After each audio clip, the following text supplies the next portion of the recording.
tardes tengan todos, bienvenidos a Noticias 18. Mariana Carles y Freddy Machado, listos con las noticias y en nombre de todo el equipo les damos la bienvenida. El Senado de Estados Unidos aprobó el proyecto de ley que busca suspender visas y congelar activos en territorio estadounidense a funcionarios venezolanos acusados de violaciones de derechos humanos. Yajaira Castro nos cuenta más. La iniciativa de ley fue adoptada en el Senado por unanimidad, derrotando las objeciones presentadas por la senadora demócrata por Luisiana, Mary Landrieu, quien alega temor de que las sanciones pudieran provocar despidos en una planta de la petrolera de propiedad venezolana ubicada en Luisiana. El presidente de la Comisión de Asuntos Exteriores y autor de la ley, el demócrata por Nueva Jersey, Bob Menéndez, calificó las sanciones como una respuesta necesaria desde hace mucho tiempo. El otro autor de la legislación, el republicano por Florida, Marco Rubio, dijo que, pese a las dificultades que han enfrentado los venezolanos este año, esperan al menos poder culminar con una buena noticia al convertir estas sanciones en ley firmada por el presidente e implementada por el gobierno americano, que son los pasos que ahora habrá que cumplir. La policía denunció que un hombre armado con un cuchillo apuñaló en la cabeza a un estudiante dentro de una sinagoga de Brooklyn antes de que la policía le disparase fatalmente por negarse a dejar caer el cuchillo.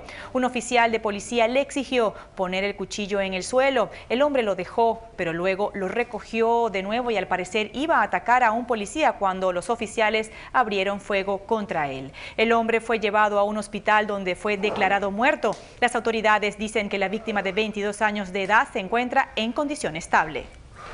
Un adolescente murió y una mujer resultó herida después de un tiroteo cerca de una parada de autobuses por la calle 163 de North Miami Beach. Leonardo Anoceto con los detalles. De acuerdo con la policía de Miami-Dade, el joven de 17 años de edad recibió un disparo en la cabeza y murió en el lugar. Agentes acudieron de inmediato a la escena del crimen para buscar al presunto tirador, mientras los alrededores de la zona fueron bloqueados. Testigos informaron que los presuntos perpetradores del asesinato huyeron en un colectivo y aún no han podido ser encontrados. La policía continúa investigando. Si usted tiene alguna información sobre este tiroteo, llame al 305-471-8477. Un adolescente y un niño quedaron gravemente heridos después de ser golpeados por un conductor quien luego se dio a la fuga. Maylin Borge nos cuenta más. El adolescente y el niño de 5 años de edad fueron golpeados cerca de la carretera de Spelling en Indiana Beach. Ambas víctimas sufrieron lesiones graves y fueron transportados a un hospital en Hollywood. La oficina del sheriff de Broward está buscando un vehículo Toyota Tacoma color blanco de 2 puertas. El faro delantero del lado del pasajero y la luz antinieblas están rotos, según un portavoz de la policía de Broward. Si alguien ve un Toyota que tiene algún daño, llame a la unidad de tráfico Oficina de Homicidios del Sheriff en Broward al 954-321-4840. Más de 150 personas fueron detenidas en California durante las manifestaciones para protestar contra los últimos casos de violencia policial contra las minorías. Cientos de personas bloquearon una autopista interestatal en Berkeley y parte de los manifestantes lanzaron piedras y otros objetos contra los agentes, además de detener un tren en la misma localidad tras tumbarse sobre las vías y depositar en ellas un sofá. Mientras tanto, en Brooklyn, en Nueva York, unos 300 manifestantes bloquearon calles bajo la consigna de "No puedo respirar" y "Manos arriba, no dispare", en alusión a la muerte de Brown. Continúan las protestas raciales en Estados Unidos. Las últimas las han protagonizado unos 300 manifestantes en el Barclays Center de Brooklyn, en Nueva York, donde el príncipe Guillermo y la duquesa de Cambridge asistían a un partido de baloncesto. Nueva York protesta y lo hace pacíficamente en la mayoría de las ocasiones. La queja, el uso excesivo de la fuerza por parte de la policía con las minorías. Un avión privado se estrelló cerca de una localidad de los suburbios de la capital estadounidense, dejando a 6 personas muertas. El avión de negocios con 2 reactores estaba en fase de acercamiento y debía aterrizar en el aeropuerto del condado de Montgomery, en Maryland, cuando se estrelló en una zona residencial. 3 pasajeros murieron en el accidente, así como 3 habitantes de una vivienda aplastada por el aparato, dijo el portavoz de los bomberos del condado de Montgomery.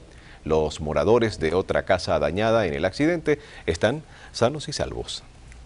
Alcaldes y responsables de 25 ciudades de Estados Unidos, entre ellas Nueva York, Atlanta, Seattle y San Francisco, se comprometieron en una cumbre en Manhattan a apoyar las recientes medidas del presidente Barack Obama para ayudar a legalizar a unos 5 millones de inmigrantes no autorizados. El objetivo de la cumbre era coordinar la implementación de las órdenes ejecutivas del presidente Obama a favor de indocumentados y que permitirían trabajar por 3 años sin temor de ser deportados a más de 4 millones de personas. Los responsables municipales pretenden además establecer una estrategia para impulsar de manera efectiva una reforma migratoria integral.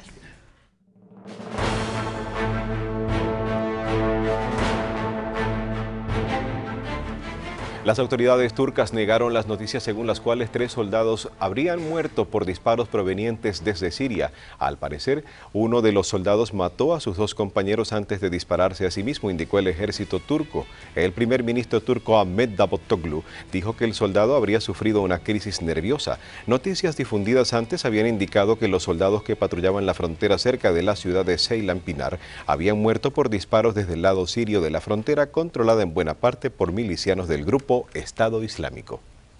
Miembros de la coalición antiyihadista están dispuestos a desplegar a unos 1.500 soldados en Irak para ayudar a ese país a luchar contra el grupo Estado Islámico. Esa fuerza, precisó el general estadounidense James Terry, se sumará a los asesores militares estadounidenses ya desplegados en territorio iraquí. Terry no reveló qué países de la coalición liderada por Estados Unidos facilitarán ese personal, pues todavía se negocian los detalles. Las fuerzas iraquíes están mejorando, aseguró el general, aunque aclaró que todavía faltan meses para poder lanzar una ofensiva a gran escala contra el Estado Islámico. El ministro iraquí de Defensa Khaled al-Obeidi recorrió la provincia de Saladin, al norte de Bagdad, para comprobar los avances del ejército en la lucha contra el Estado Islámico. En el trayecto entre Tikrit y Bayhit, en el convoy del ministro fue tiroteado por francotiradores yihadistas, lo que obligó a su guardia personal a intercambiar disparos. Pese al incidente, al-Obeidi destacó los progresos de las fuerzas iraquíes que en los últimos meses han logrado contener el rápido avance del Estado Islámico hacia la capital y despejar 30 kilómetros de la carretera de Tikrit a Bayhit. Para la próxima semana quedaron aplazadas las conversaciones de paz que debían comenzar hoy en Libia, en un intento por dar más tiempo a las partes para que elaboren sus respuestas propuestas. La postergación del diálogo sobre la crisis libia fue confirmada por el enviado especial de la ONU, el español Bernardino León, a diferencia de la primera ronda de negociaciones a la que solo asistieron los miembros de la Cámara de Representantes de Tobruk. Adelantó León, en el próximo encuentro estarán los miembros del Parlamento de Trípoli. En Sudáfrica recibieron el cuerpo de Pierre Corky, el profesor secuestrado por Al-Qaeda en Yemen y muerto en una fallida operación de rescate de las Fuerzas Especiales de Estados Unidos. La muerte de Corky conmocionó a Sudáfrica, especialmente porque estaba a punto de ser liberado unas horas más tarde, después que los familiares acordaron pagar los $200.000 que exigían sus captores. El cuerpo del sudafricano, que murió junto con el fotoreportero estadounidense Luke Summers, será sometido a una autopsia antes de ser entregado a la familia.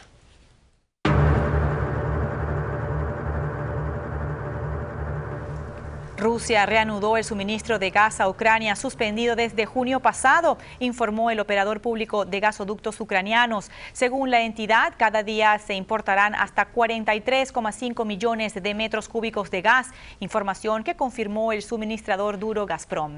En junio pasado, Kiev rechazó el incremento del precio establecido por Gazprom, razón por la que el suministro se detuvo, y la Unión Europea temió no poder contar tampoco con el gas ruso para el invierno. Tras una serie de negociaciones, Ucrania, Rusia y la Unión Europea acordaron que Kiev salde los atrasos y en las modalidades de pago del suministro hasta marzo de 2015. Postergado quedó también el diálogo de paz que debían iniciar hoy los separatistas prorrusos de Donetsk y Lugansk en el gobierno de Ucrania. El Ministerio de Relaciones Exteriores ucraniano dijo que las negociaciones con los insurgentes con participación de emisarios rusos y europeos previstas para Minsk, capital de Bielorrusia, probablemente no tendrían lugar hasta el viernes. En esa misma línea se pronunciaron los comandantes guerrilleros, quienes confirmaron que participarán en las conversaciones, pero indicaron que para que éstas sean más exitosas deben tener lugar el viernes. Mientras tanto, desde Singapur, el presidente ucraniano Petro Poroshenko anunció una nueva tregua unilateral y aseguró que en las últimas horas no se ha reportado ni un solo disparo ni un solo soldado muerto.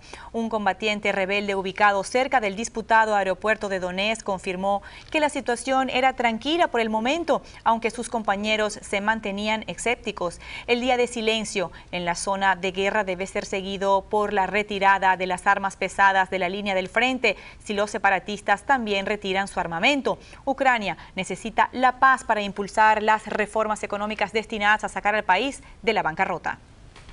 Cambiamos de tema y es que en el marco de la quinta cumbre Cuba-CARICOM, el dictador cubano Raúl Castro abogó por un trato especial y diferenciado en el acceso al comercio y las inversiones de lo que calificó como países pequeños y vulnerables.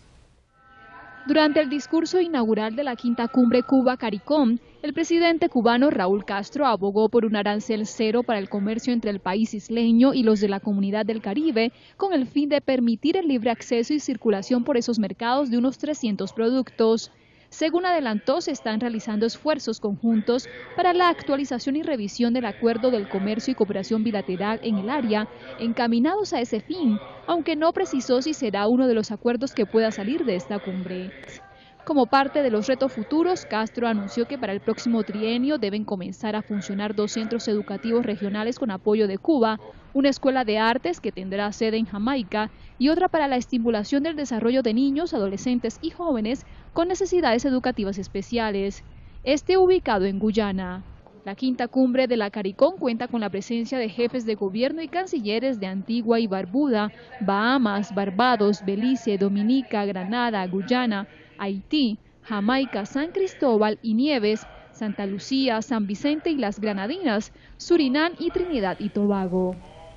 Y las calles de Montevideo fueron escenario de una marcha de protestas contra el acoso sexual, especialmente al que están sometidas las mujeres cuando transitan por espacios públicos. Decenas de mujeres y hombres recorrieron hoy la capital uruguaya bajo el lema "Nada justifica el abuso" y "Te quiero hombre, no macho", para protestar contra los argumentos que justifican el acoso callejero, físico y verbal, y las expresiones populares que fomentan los estereotipos de género. Una manifestación feminista nacida en Canadá que recorre América Latina. Al regresar de nuestra primera pausa en Noticias 18, los jefes de Estado y de Gobierno de Iberoamérica intentan reflotar una cita que pide un cambio a gritos y que ha estado marcada por las críticas y las ausencias. Y el Salón de la Fama del Béisbol se queda como está, pues ninguno de los aspirantes que tocaron este año a sus puertas consiguió los votos necesarios para que éstas se abrieran. Broderick Serpa nos traerá más detalles. Y la joven actriz Andrea Ferro triunfa en el Levy Stage con el musical Little Woman, una excelente opción navideña para toda la familia. Esto y más, solo en instantes. Ya regresamos.